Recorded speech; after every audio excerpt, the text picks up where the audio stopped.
Halo semuanya, kami dari kelompok Heti. Di sini akan menjelaskan tentang apa itu Heti dan sebagainya. Sebelumnya, izinkan kami memperkenalkan diri.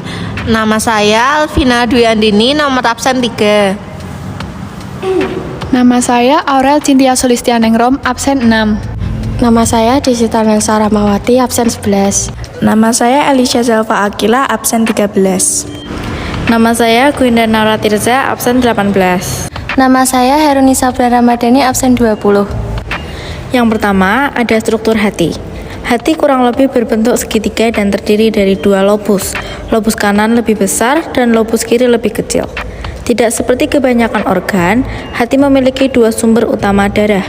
Pertama adalah vena portal yang membawa darah kaya nutrisi dari usus dan limpa menuju hati. Yang kedua, ada proses pencernaan yang terjadi. Saat makanan masuk ke dalam tubuh, hati akan memproduksi cairan empedu untuk memecahkan lemak yang terdapat di lambung, memproses nutrisi untuk disalurkan ke sistem tubuh, dan menghasilkan kadar gula darah atau glukosa yang digunakan dalam sistem pencernaan. Yang ketiga adalah jenis-jenis gangguan hati. Jenis-jenis gangguan hati yang pertama adalah penyakit kuning. Di Indonesia, kondisi kulit dan mata yang menguning dikenal dengan penyakit kuning. Penyakit ini disebabkan oleh kadar bilirubin atau pigmen empedu dalam aliran darah yang melebihi batas normal. Yang kedua ada kolestasis. Kolestasis terjadi ketika aliran cairan empedu dari hati berkurang atau tersumbat. Cairan empedu dihasilkan hati guna membantu proses pencernaan. 3. Sirosis. Sirosis merupakan kondisi terbentuknya luka atau jaringan parut di hati yang bersifat kronis. Kondisi ini dapat menyebabkan kerusakan hati yang sulit diobati dan memicu kegagalan hati. 4. Kanker hati. Kanker hati terjadi ketika sel hati mengalami mutasi sehingga tumbuh secara tidak terkendali. 5.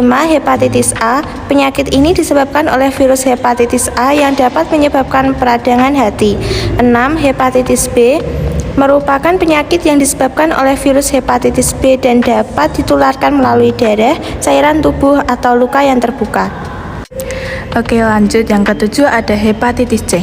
Jenis hepatitis ini disebabkan oleh virus hepatitis C yang dapat menyebabkan organ hati mengalami pembengkakan.